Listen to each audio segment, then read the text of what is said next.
कौसल्या सुप्रजा रामपूर्वा सन्ध्या प्रवर्तते उत्तिष्ठ नरशार्दूल कर्तव्यं दैवमान्धिकम्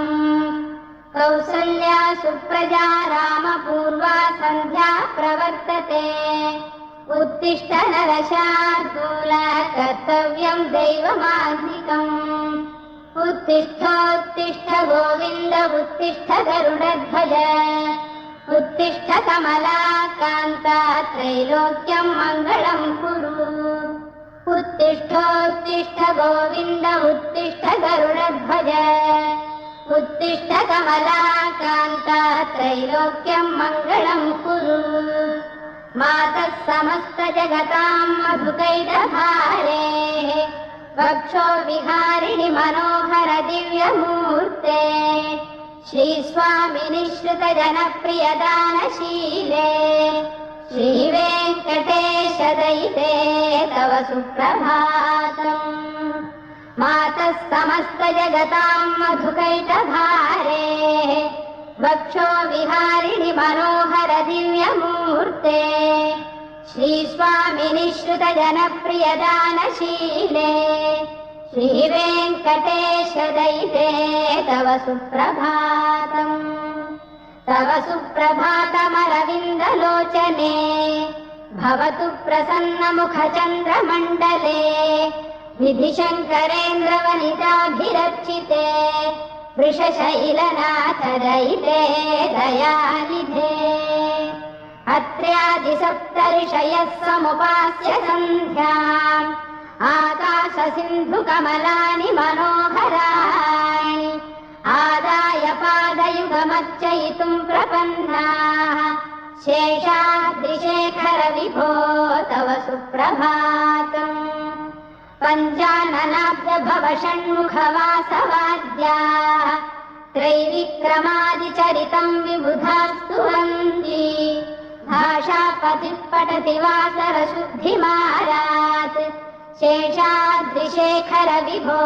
तव सुप्रभातम् ईषत्प्रफुल्ल सरसीरुहनारिकेलपूगद्रुमादिषु मनोहर पालिकानाम् आवाति मन्दमनिलः सह दिव्यगन्धैः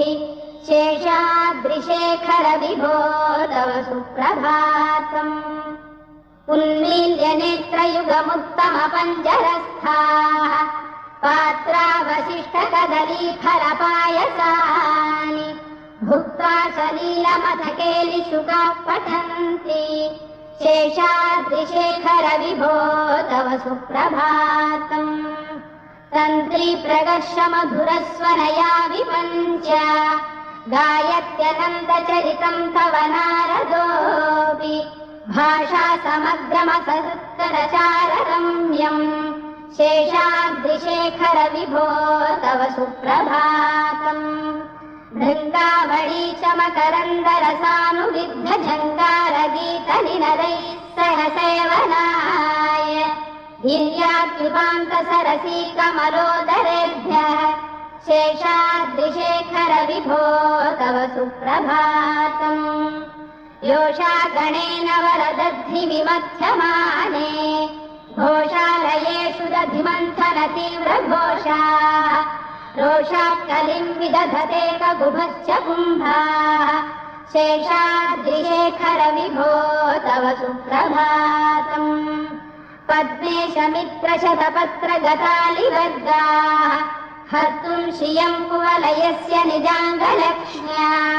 भेरीनिनादमिव बिभ्रति तीव्रनादम् शेषाद्रिशेखर विभो तव सुप्रभातम् श्रीमन्नभीष्टवरदाखिललोकबन्धो श्री श्रीनिवास जगदेकदयैकसिन्धो श्रीदेवतागृहभुजान्तर दिव्यमूर्ते श्रीवेङ्कटाचलपते तव सुप्रभातम् श्रीमन्नभीष्टवरदाखिललोकबन्धो श्री श्रीनिवास जगदेकदयैकसिन्धो श्रीदेवतागृहभुजान्तर दिव्यमूर्ते श्रीवेङ्कटाचलपते तव सुप्रभातम् श्रीस्वामि पुष्करिणिकाप्लव निर्मलाङ्गाः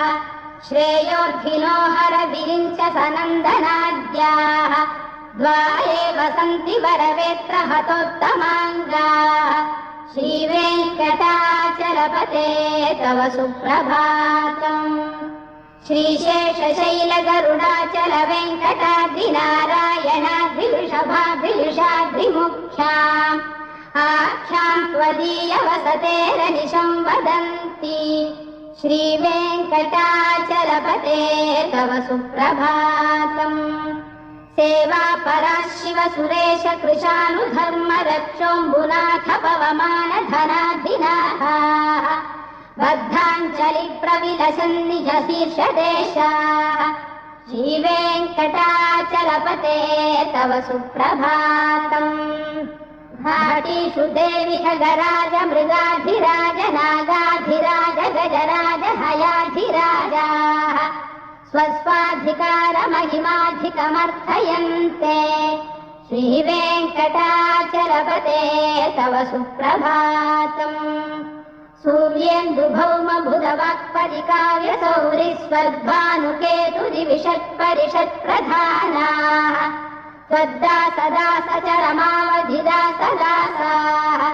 श्रीवेङ्कटाचलपते तव सुप्रभातम् त्वत्पादधूलिभरितस्फुलितोत्तमाङ्गाः स्वर्गापवर्गजनपेक्षनिजान्तरङ्गाः कल्पागमाकलनयाकुलताम् लभन्ते श्रीवेङ्कटाचलपते तव सुप्रभातम् तद्गोपुराग्रशिखराणि निरीक्षमाणाः स्वर्गापवर्गपदवीम् परमाम् श्रयन्तः मर्त्या मनुष्यभुवने मतिमाश्रयन्ते श्रीवेङ्कटाचलपते तव सुप्रभातम्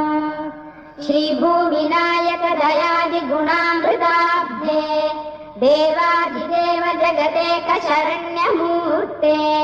श्रीमन्ननन्त गरुडाधिभिरर्चिताब्धे श्रीवेङ्कटाचलपते तव सुप्रभातम् श्रीपद्मनाभ पुरुषोत्तम वासुदेव वैकुण्ठ माधव जनार्दन चक्रपाणे श्रीवत्स चिह्न शरणागत पारिजात श्रीवेङ्कटाचलपते तव सुप्रभातम् कन्दर्पदर्पहर सुन्दर दिव्यमूर्ते कान्ताकुजाम्बुर्भकुड्मललोल दृष्टे कल्याण निर्मल गुणाकर दिव्य कीर्ते श्रीवेङ्कटाचलपते तव सुप्रभातम् मीनाकृते कमठकोल नृसिंहवर्णिन् स्वामीन् परश्वत तपोधन रामचन्द्र शेषांश रामयदुनन्दन कल्किरूप श्रीवेङ्कटाचलपते तव सुप्रभातम् लीलालवङ्ग घनसार सुगन्धितीर्थम् दिव्यम् वियस्सरिति हेम घटेषु पूर्णम् धृत्वाद्य वैदिक शिखामणयः प्रहृष्टाः तिष्ठन्ति वेङ्कटपते तव सुप्रभातम्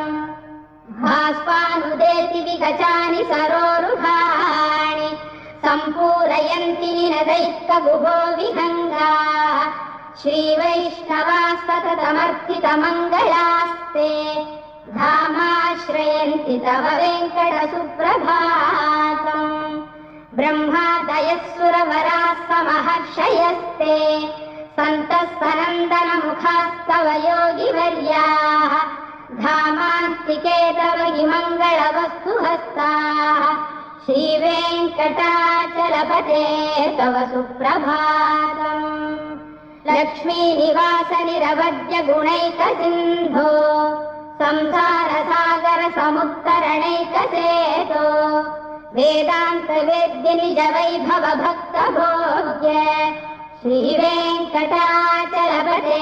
तव सुप्रभातम् लक्ष्मीनिवास निरवद्य गुणैकसिन्धो संसारसागर समुत्तरणैकसेतो वेदान्तवेद्य निजवैभव भक्तभोग्य श्रीवेङ्कटाचलपते तव सुप्रभातम् इत्थम् वृषाचलपतेरिह सुप्रभातम् ये मानवाः प्रतिदिनम् पठितुम् प्रवृत्ताः तेषाम् प्रभातसमये स्मृतिरङ्गभाजाम् प्रज्ञाम् परार्थसुलभाम् परमाम् प्रसूते इत्थम् वृषाचलपतेरिह सुप्रभातम् ये मानवाः प्रतिदिनम् पठितुम् प्रवृत्ताः तेषाम् प्रभातसमये स्मृतिरङ्गभाजाम् प्रज्ञाम् परार्थसुलभाम् परमाम् प्रसूते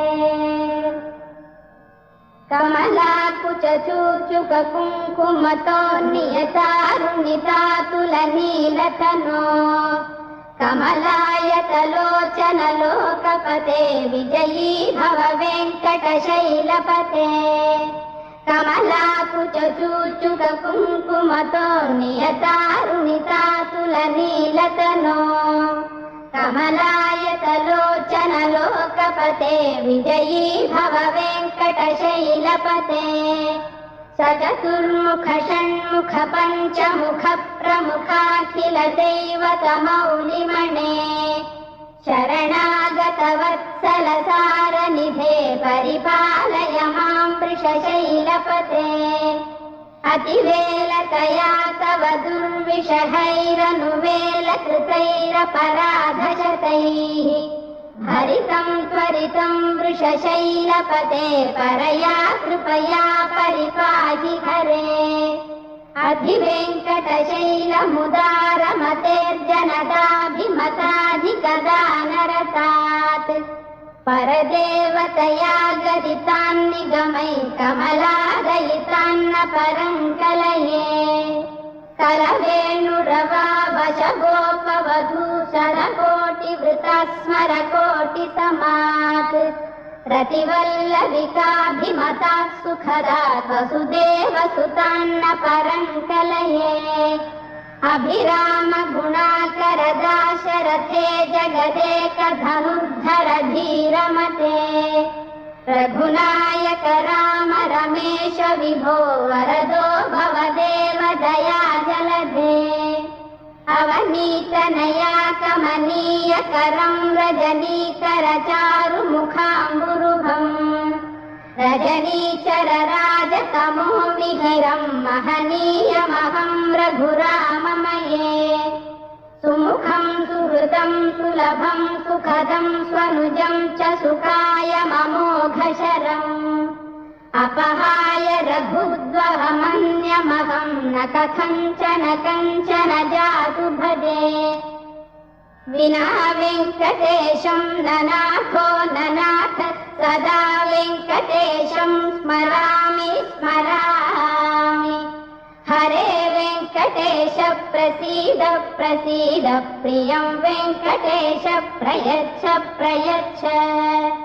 विना वेङ्कटेशम् ननाथो ननाथ सदा वेङ्कटेशम् स्मरामि स्मरामि हरे वेङ्कटेश प्रसीद प्रसीद प्रियम् वेङ्कटेश प्रयच्छ प्रयच्छ अहम् दूरतस्ते पराम्भोजयुग्म प्रणामेच्छयागत्य सेवाम् करोमि सकृत्सेवया नित्यसेवा फलम् त्वम् प्रयच्छ प्रयच्छ प्रभो वेङ्कटेश अज्ञानिना मया दोषानशेषान् विहितान् हरे क्षमस्वत्वम् क्षमस्वत्वम् शेषशैलशिखामणे अज्ञानिना मया दोषानशेषान् विहितान् हरे क्षमस्वत्वम् क्षमस्वत्वम् शेषशैलशिखामणे ईशानाम् जगतोऽस्य वेङ्कटपतेर्विष्णोः पराम् प्रेयसीम् तद्वक्षस्थलनित्यवासरसिकाम् तत्क्षान्तिसंवर्धिनीम् पद्मालङ्कृतपाणिपल्लवयुगाम् पद्मासनस्थाम् श्रियम् वात्सल्यादिगुणोज्ज्वलाम् भगवतीम् वन्दे जगन्मातरम्। ईशानाम् जगतोऽस्य वेङ्कटपतेर्विष्णोः पराम् प्रेयसीम् तद्वक्षस्थलनित्यवासरसिकाम् तत्क्षान्तिसंवर्धिनीम् पद्मालङ्कृतपाणिपल्लवयुगाम् पद्मासनस्थाम् श्रियम् वात्सल्यादिगुणोज्ज्वलाम् भगवतीम् वन्दे जगन्मातरम्। श्रीमन्कृपाजलनिधे कृत सर्वलोक सर्वज्ञ शक्तनतवत्सल सर्वशेषिन् स्वामिन् सुशील सुलभाश्रित पारिजात श्रीवेङ्कटेश चरणौ शरणम् प्रपद्ये। श्रीमन्कृपाजलनिधे कृत सर्वलोक सर्वज्ञ शक्तनतवत्सल सर्वशेषिन्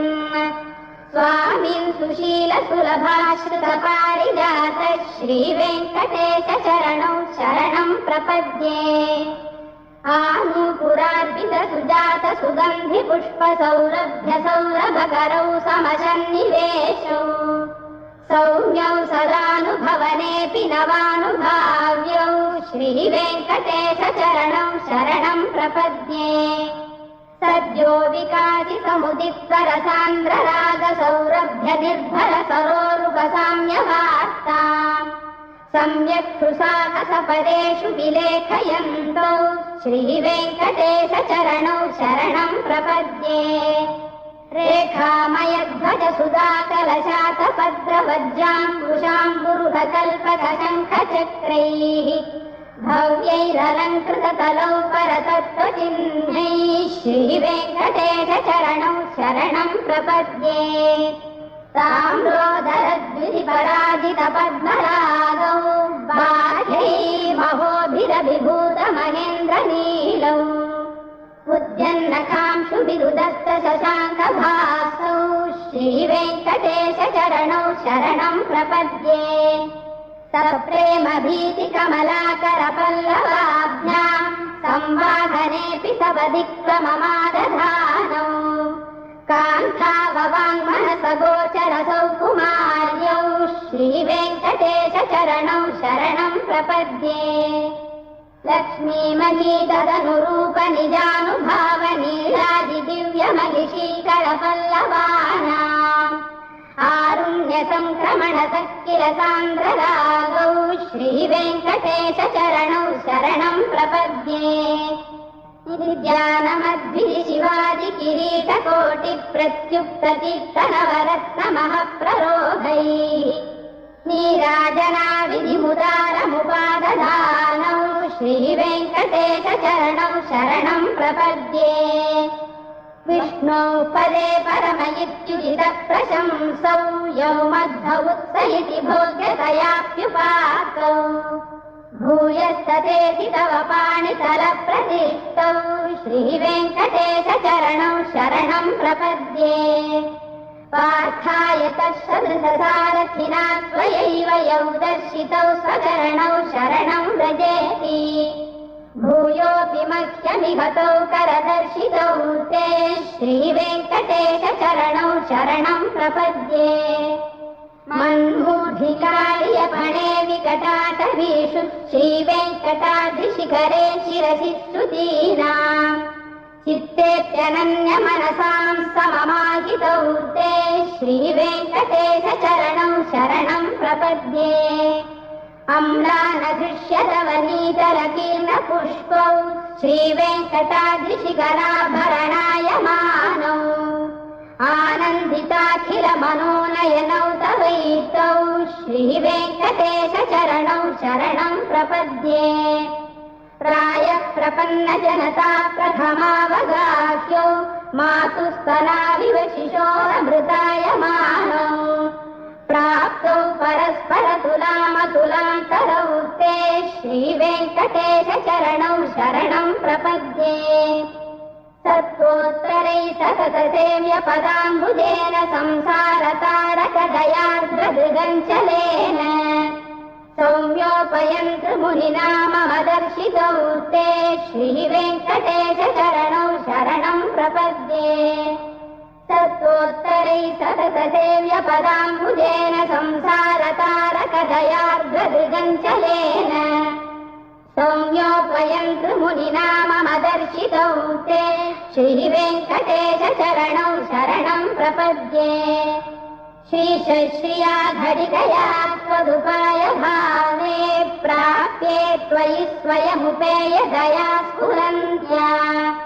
नित्याश्रिताय निरवद्य गुणाय तुभ्यं शान्तिं करो वृषगिरीश न जातु मह्यम् श्रीशश्रिया घटिकया त्वदुपाय भावे प्राप्ये त्वयि स्वयमुपेय दया स्फुरन्त्या नित्याश्रिताय निरवद्य गुणाय तुभ्यं शान्तिं करो वृषगिरीश न जातु मह्यम् श्रियकान्ताय कल्याणनिधये निधयेऽर्थिनाम् श्रीवेङ्कटनिवासाय श्रीनिवासाय मङ्गलम् श्रियकान्ताय कल्याणनिधये निधयेऽर्थिनाम् श्रीवेङ्कटनिवासाय श्रीनिवासाय मङ्गलम् लक्ष्मीतविभ्रमालोकसुभ्रूविभ्रमचक्षुषे चक्षुषे सर्वलोकानां वेङ्कटेशाय मङ्गलम् श्रीवेङ्कटाद्रिशृङ्गाग्रमङ्गलाभरणाङ्गये मङ्गलानां निवासाय श्रीनिवासाय मङ्गलम्